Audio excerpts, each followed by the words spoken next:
Good morning, folks. Welcome back to the farm kitchen here. We're having some company over tonight, so I wanted to make some dessert for after dinner. So we have the apples down in the root cellar that we harvested off the farm here this year that we canned. We're going to make an apple pie. Well, this recipe is going to combine two recipes from some of the sweetest ladies I've ever met in my life. The first one being, her name's Flora. She's the mother of my high school sweetheart way back in the day. She made a pie that was just phenomenal. The crust was so tender, flaky, and delicious. I just could not get over it. So I talked her out of the recipe. Even at that early stage in life, I don't know why, because I wasn't real into food at that point, but I just had to have it. The other recipe is for the filling, the apple pie. It's called a red hot apple pie, and it's from a lady named Jan. She was a German Baptist lady that was a friend of ours that we had met when I was on the fire department out there. Her husband was also on the fire department. But if you've ever had cooking that like German Baptist, Mennonite, Amish ladies make, phenomenal. They have the old school recipes and the old school techniques, and their cooking is just fantastic. So if you ever get a chance, like a restaurant or something run by those folks, make sure you get there and eat. So we're going to start on the pie crust. And in our bowl, we are going to put 4 cups of all-purpose flour. So to our flour, we're going to add the rest of the dry ingredients, which is going to be 1 tablespoon of sugar, 2 teaspoons of salt. And we're going to combine that with the flour, and that'll be all of our dry ingredients. After you get the dry ingredients mixed together in a bowl, we need to add our fat, which is 2/3 cup of butter, which comes out to around 11 tablespoons, easier to measure when you cut it with the marks on the cubes. And then 1 cup of shortening. I used to like to use the butter flavor shortening. However, Kelly likes to use coconut oil solidified in the jar here. It's like the consistency of shortening. She used that one time in this recipe, and I really enjoyed it. So, Flora, forgive us for taking creative liberty on your recipe, but if you want the old school traditional recipe, use a cup of shortening, but we're going to use a cup of this coconut oil. Now you want to get you a pastry blender, and those little cheesy pastry blenders they sell at the grocery store, don't cut it. Because you want your butter and your fats to be super hard, like out of the fridge or the freezer. And that's the key to good pie dough.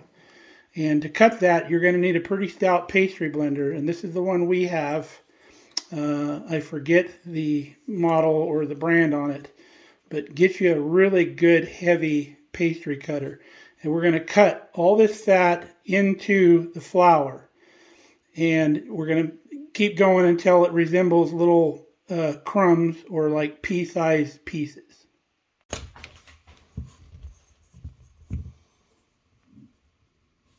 You can see that butter's pretty hard, but that's what you want it. A lot of pie dough, just like biscuits, is technique. And that fat has to be nice and cold and hard for this recipe to work correctly. So I just kind of work my way around the bowl using the kind of the bottom corner of the bowl and cut this stuff in. So I've got the butter most of the way cut up. So now we're going to add the coconut oil. I highly recommend these type of measuring cups for the hard stuff. Makes life a lot easier. Now I clean my pastry cutter out every now and then so the stuff can flow through it. We're going to start working on all this stuff. A little bit bigger bowl would probably be a little better.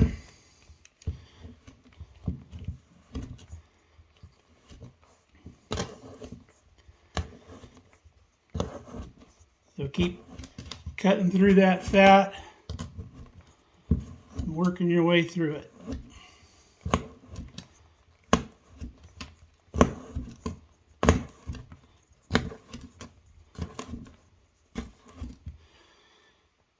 Comes through the blender pretty well, but every now and then, like I said, I clean it off.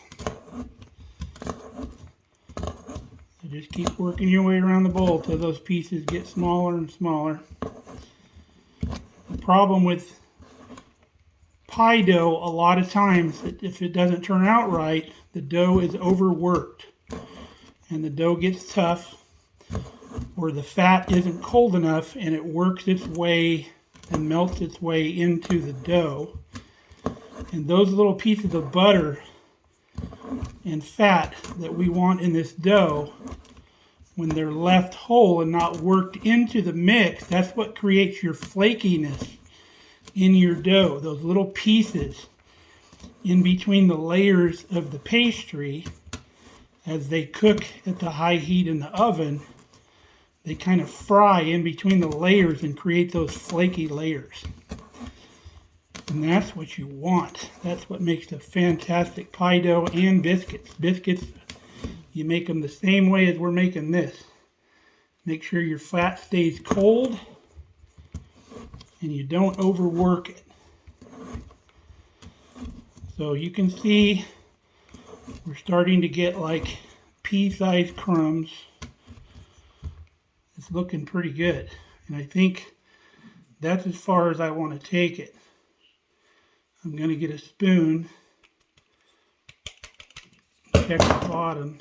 Here's a little piece that needs to be broke up. And I just cleaned this counter, so I'm going to put everything back in the bowl. So that's kind of what you're looking for right there. So let me get our spoon, kind of bring things up off the bottom, make sure I don't have any big pieces of fat left in there. And I do not. So we're ready for the liquids, and we'll show you what those are. All right, we got a half a cup of very cold water, 1 egg, and 1 tablespoon of just plain white vinegar. We're going to mix that up a little bit. And that's plenty. We'll make a little well in our dough here. And we're going to pour this in the center. Now remember, we do not want to overwork this dough. We just want to combine it till everything's moistened and it just barely starts coming together. So we'll keep stirring this. I don't recommend you do this in a mixer or a food processor because you're gonna break up those fatty bits way too much.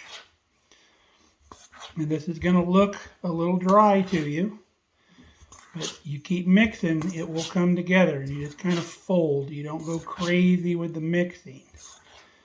And it's gonna look even a bit crumbly when you try to combine it into a ball, like it doesn't want to stick together, but that's fine. It will come together. You break up the bits that are a little bit more moist than the rest and just work that liquid into the dry mix.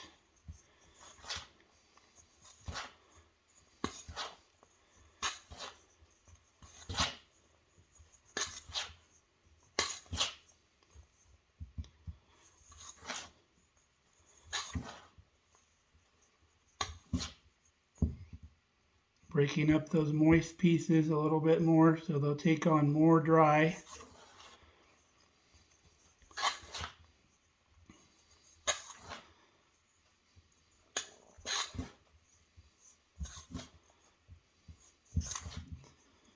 So now I'm going to ditch the fork and I'm going to get my hand in there, the God-given mixing tool.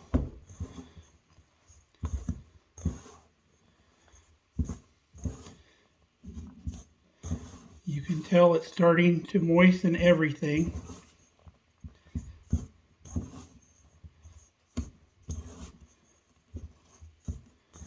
Don't really knead this like you would a bread dough. You're just wanting to mix. Keep your fingers kind of apart Don't be pressing down and kneading this dough. We want it to be crumbly. Probably not going to look like any pie dough you've ever mixed up. But I guarantee you it's not like any pie dough you've ever made. And that's why we're making it. I need to get me a little bit bigger stainless bowl, because I love using stainless bowls. Feel like I got a little wetter mix on the bottom. That's why I'm bringing that up.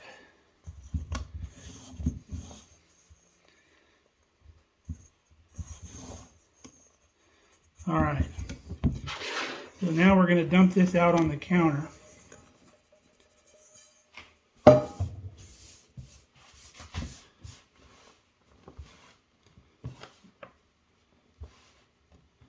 We're just combining all this, like I said.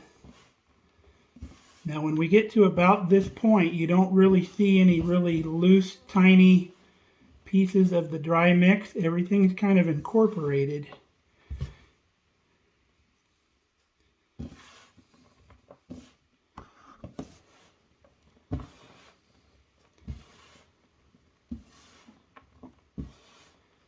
See how it's not super dry anymore?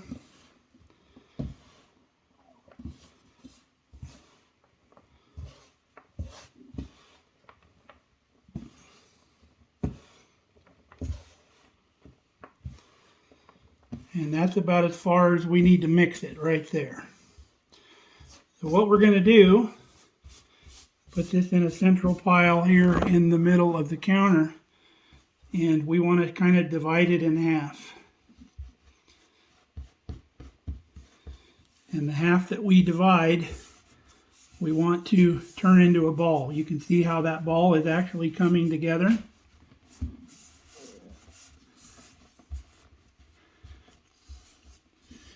And even if it seems a little bit crumbly at the time, it's going to moisten as we put this in the fridge. This is going to rest in the fridge for 30 minutes. So let's bring this other pile together.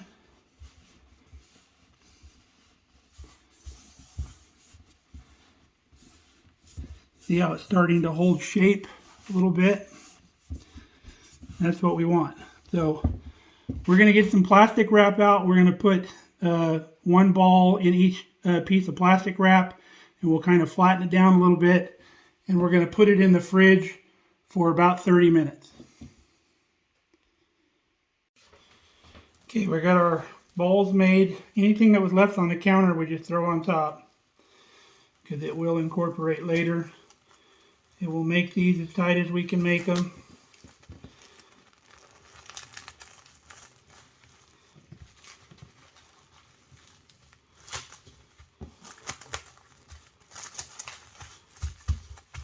Okay, and turn it over, kind of mash it down a little bit. And we have our 2 dough balls we're going to put in the fridge. Now that time in the fridge allows us to do 4 things. It keeps that butter and the fat, the other fat that you use in the recipe, nice and cold, so it doesn't overwork when we start to roll this stuff out. The second thing that it does is it allows the moisture to equalize in that dough ball and moisten some of those bits that are still kind of crumbly, so it distributes that moisture a little bit better. The third thing it does, we can have time to clean up our dishes, and the fourth thing, I can finish my coffee. So while we're waiting for our pie dough to chill off in the fridge, we're going to start putting our pie filling together. Now this recipe calls for 2.5 pounds of apples, but we've got our apples that we canned this year, so we use 4 pints of our apples here. And when I do apple pie, I like to mix up the apple varieties. I'll do some Granny Smith, I'll do some Fuji, maybe some Honey Crisp, something like that. It gives you a more complex flavor in your apples. So because we've got these already cooked, this is what we're going to use here, and we reserve some of our cooking liquid because these are pre-cooked. There's not going to be as much liquid come out of them as would be fresh apples. So once you get your apples sliced really thin, you want to put your dry ingredients together. And the recipe calls for a third cup of firmly packed brown sugar. Now we canned these with brown sugar, so I'm going to leave the brown sugar out of the mix. And then the next item is 1/3 of a cup of regular white sugar. And then you got your thickener, which is either 1 tablespoon of cornstarch or 2 tablespoons of flour. I always lean towards the flour because for me it gives more of a kind of old school texture than the cornstarch does. So in everything that thickens, I use flour. And cornstarch to flour, I usually double it. So if it calls for 1 tablespoon of cornstarch, you would use 2 tablespoons of flour. Now, in my experience over the years, I've learned a little trick for fruit pies. To make sure that they set up and don't get all runny, instead of the cornstarch or the flour, you would use equal parts of minute tapioca to the flour amount. So, like this recipe would call for 2 tablespoons of flour. I'm going to use 2 tablespoons of this minute tapioca right there. And that really gives you insurance on your pie setting up and not running out all over the pie plate. Give that a try on any of your fruit pies and you will be pleasantly surprised how well it sets up. Now the next thing we're going to add is a 1/4 teaspoon of salt.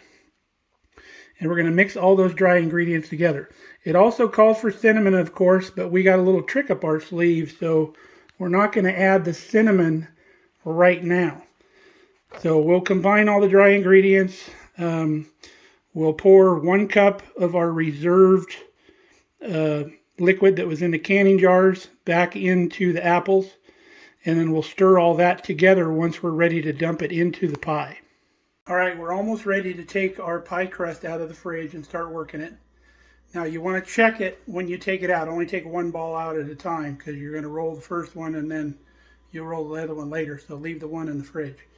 So if you take it out and it's just not workable, it still wants to crumble, put it back in your mixing bowl. Get some cold ice water, dip your fingers in it, and sprinkle the water off your fingers into the mixing bowl and kind of work it just a little bit. Don't squeeze it again, just kind of fold it together. And you want to keep doing that until you can pinch any part of the dough ball and it will stay together and not crumble. So go just to that point, don't go beyond it. And if you have to add water in this fashion, wrap it back in the plastic wrap, put it back in the fridge for another 30 minutes because you've had your hands in it, you probably warmed up the dough a little bit. So re-chill it in the fridge if you've had to do that. All right, we got our oven preheated to 425 degrees. We've got our first dough ball taken out of the fridge. Looking good. I'm able to pinch it and it stays together. So let's get some flour down on our Pampered Chef mat here. What I like about the Pampered Chef mat is it actually sticks down to the table. It doesn't move around, and it's got your measurements here on the top. So we'll make sure we got some flour on top as well. Flour on our rolling pin, and we'll start to work this thing out.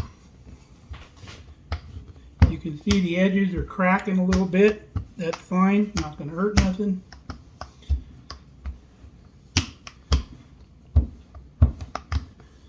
You want to work your way around the pie crust. If you see one side getting wonky, crazy, grab the edge and work. Like right here, we want to close this up a little bit. Just work your way. You can put more pressure on one side or the other to get it to get out into the circle that you want. Now we're going to look at rolling this into about a 12-inch pie crust. Oop, knocked a piece of butter out in the floor. That won't be good. Gotta pick that up. Gotta make sure your butter doesn't start sticking to your rolling pin. And see how the pie dough is moving around on the surface a little bit. That way you know you can still get it up off of that surface. If it's not doing that, you just pick up a corner. You can kind of roll it up on your roller like that. Put some more underneath and lay it back down.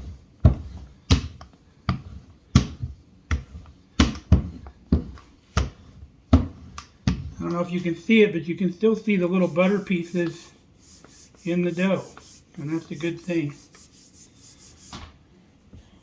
So a little more flour on my rolling pin.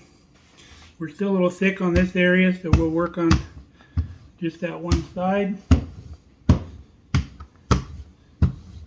And I believe we're big enough for our pie pan now. So let's get our pan out.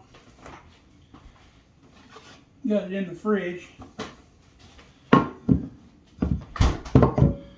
So just like when we pulled that up to replace the flour underneath, we're going to try to do the same thing to put this into the crust or into the pan. We'll kind of roll it up like that.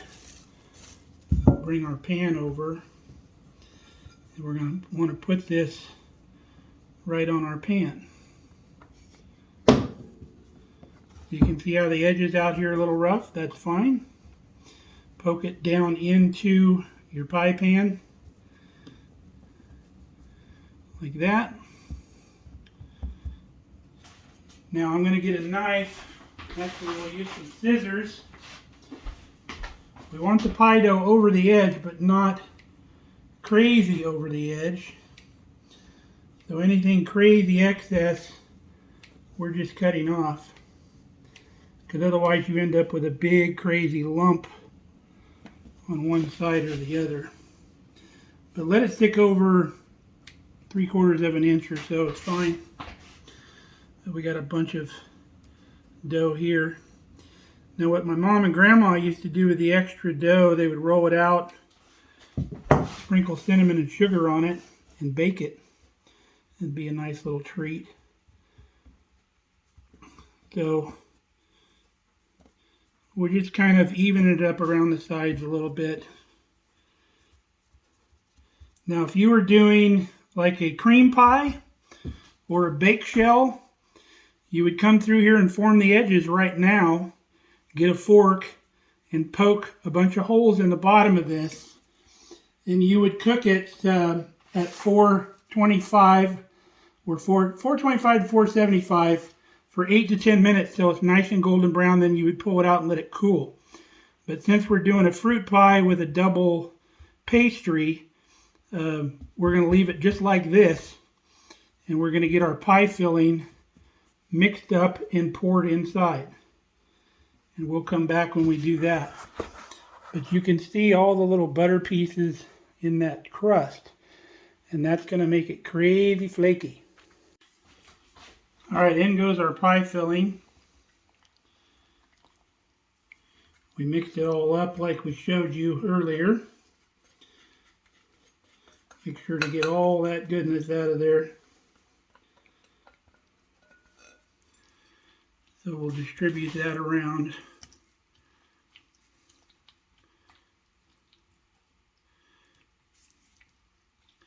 I'll try to get some of that liquid over here to the other side.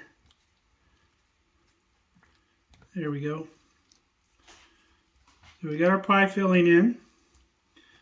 So we're going to roll that other dough out in the same fashion we did this one, and we'll come back when we're done doing that.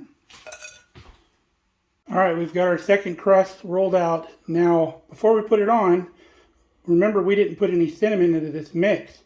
So our little trick up our sleeve is a 1/4 cup of Red Hot candies. Now, I can't find the Red Hots anymore, but I did find these things called cinnamon imperials. They're made by Brock's, but they're pretty much the same thing. So this is our little trick we got up our sleeve, we sprinkle this in over the pie, little 1/4 cup, and those will melt down into the pie and give it kind of a pink color and give us our cinnamony flavor that we want. Looks kind of festive too, doesn't it? So we're going to roll this pie dough up onto that rolling pin again, lay it over the top, we'll trim it, and then we'll come back and start forming the edges. Alright, we got our top crust on. We'll kind of feel where we have a lot of excess crust. Again, we'll trim that off so we don't get big crazy lumps. You want to leave enough to where you can kind of tuck it underneath that bottom crust. So go beyond the bottom crust about 1/2 inch or so. You can feel up underneath there with your fingers.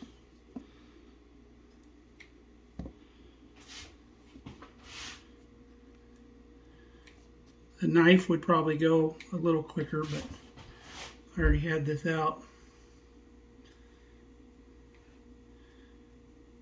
Man, that crust's going to be amazing. I can see all the little bits of fat in there. It's going to be so flaky and good. So now we're picking up the bottom crust, tucking the top crust under. Pick it up, tuck it under. Just like that. All the way around. And that's going to give us a good seal on the edges. Now we're going to put this pie on a baking sheet just for some insurance in case it leaks out the edges there.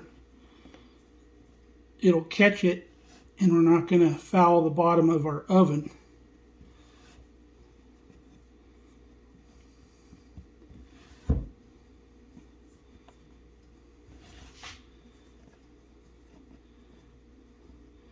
Okay, we've got all those edges tucked in. So now what we want to do is we want to come around with our fingers, and you want to pinch between your index finger and your third finger and your thumb, like this.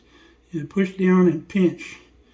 And you're going to put your finger where your last finger set there. And just go around this pie in that fashion. And it's going to crimp that edge up real nice. Make it kind of decorative.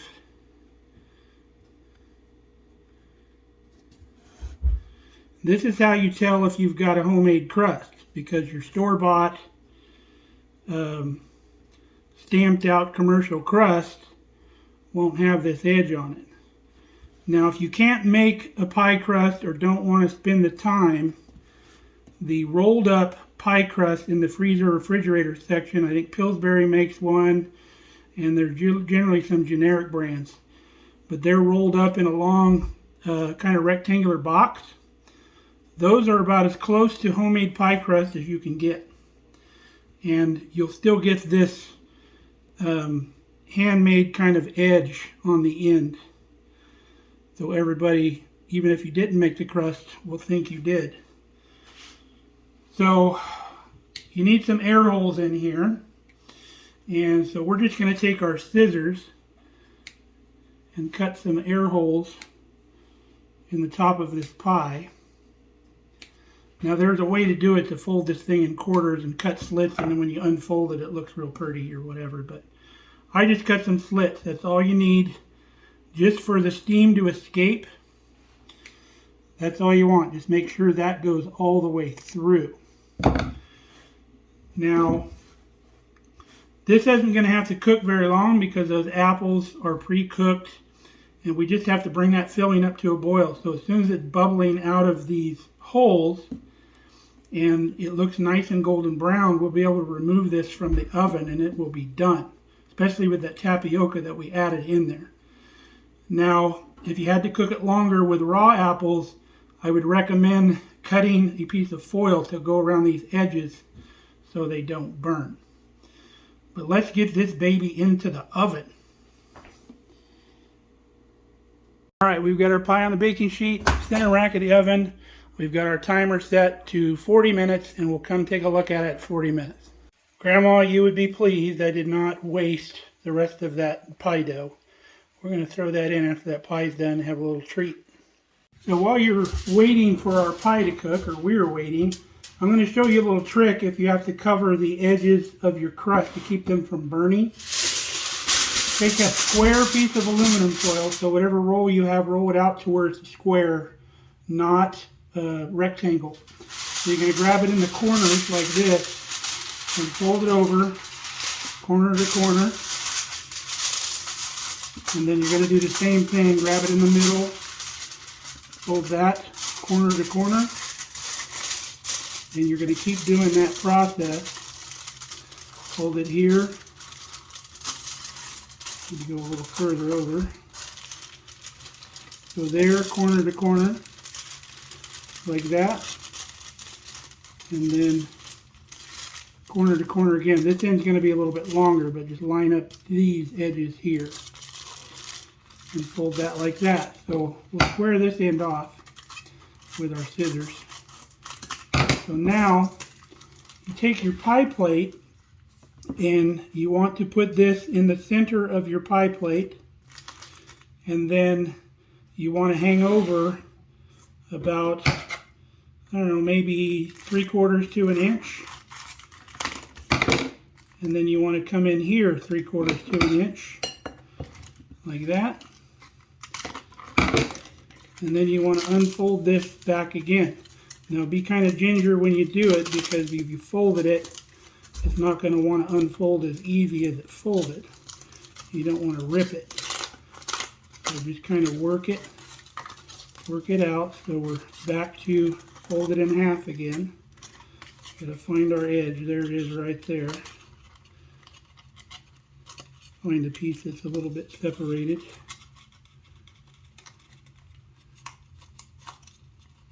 There we go.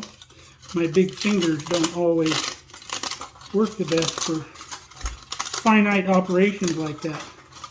So now you can put it down on the counter, kind of flatten it out a little bit. You bring your pie plate back, and then you can just tuck these edges around the edge of your pie like that.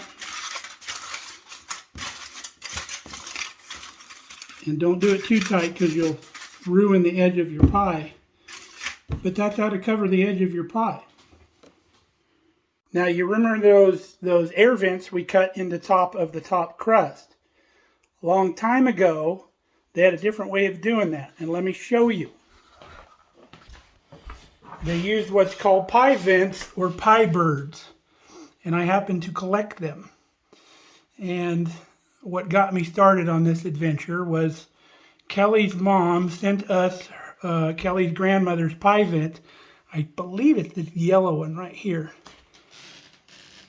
So what they did, you can see on the bottoms of them where they have the holes where air can escape. As the pie bubbled, the air would go up through and come out the open mouth of the bird.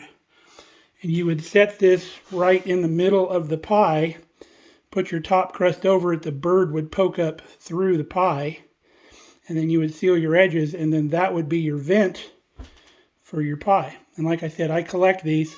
Not all of them are birds. I have one here that's a little gal here. Works the same way. But this is the collection I have right here. Remember the old nursery rhyme or whatever it was, blackbirds baked in a pie? That's that one there. And I got another single blackbird back there in the back. But they're really cool. I try to collect the ones that are different than the ones I have. So if you're a family member and you want a gift idea, this would be something you could track down. Or if you're one of our subscribers and you've seen one of these things and you're willing to let it go, contact me and I'd be happy to buy it from you. All right. We're just waiting for the pie now. The pie's got about another 15 minutes or so. But I thought I'd show you this. My mom makes these out of old jeans. They're pot holders, or you can put them down on the counter if you're going to put something hot down on the counter. But she uses the pocket on the jeans, so you can stick your hands in there and use them for an actual pot holder. It's a pretty cool idea. She made us a couple to match. All right, our pie is ready. the filling was bubbling up out of the air holes, and that's what you want to see, because when the filling bubbles, it's as thick as it's going to get. And the top is nice and crusty. Can you see the flakes in there? This dough is crazy flaky. You can see the flakes in this dough. It's insane.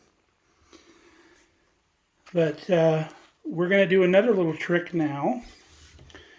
So what we want to do is get you some honey.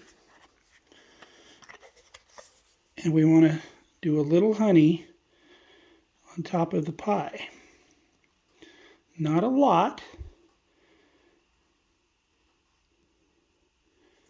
Then we get our brush and we brush that honey around. And that gives you a really beautiful top on that pie. Just spread it around evenly all the way out to the sides.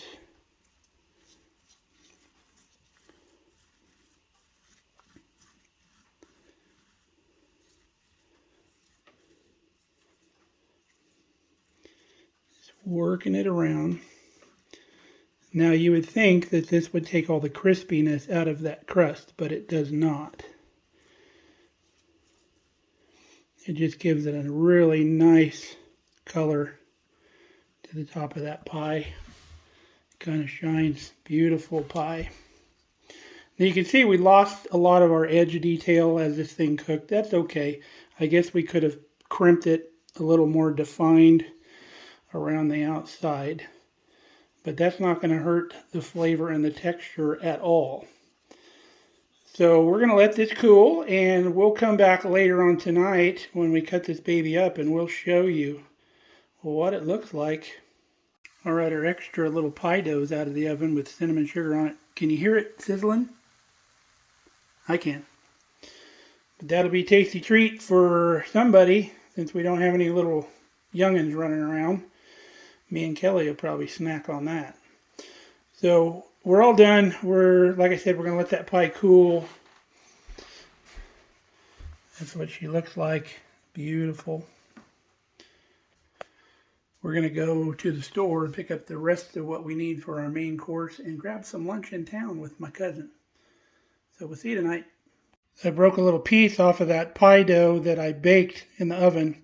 And even with this being rolled out twice, look at the flaky layers in there. Crazy goodness.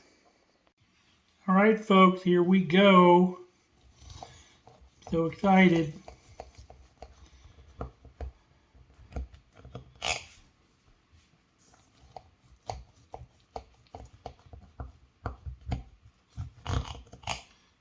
Let's get a little dish to put that in.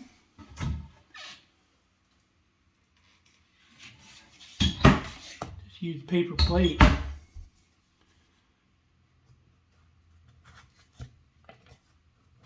First piece is always hard to get out in one piece. Look at that, folks. Wow.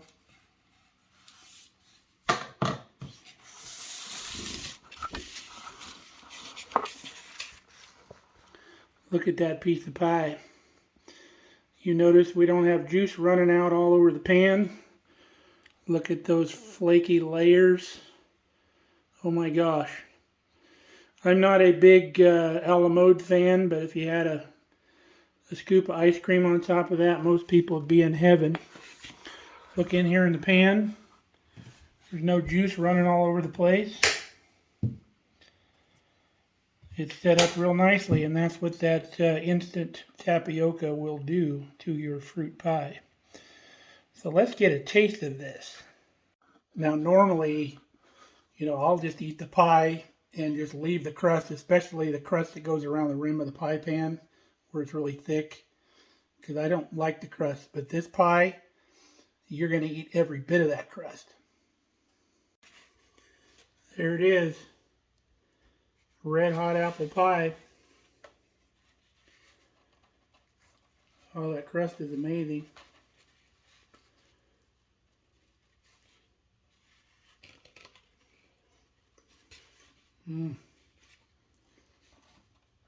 Wow.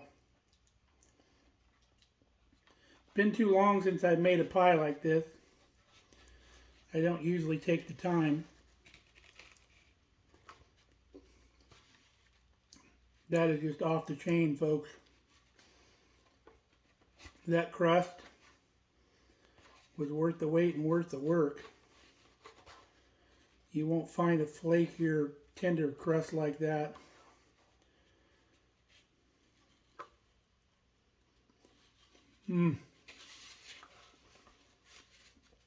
Look at that. Look at that crust. Just amazing. You get that little pink color from your Red Hots. You get that cinnamon flavor.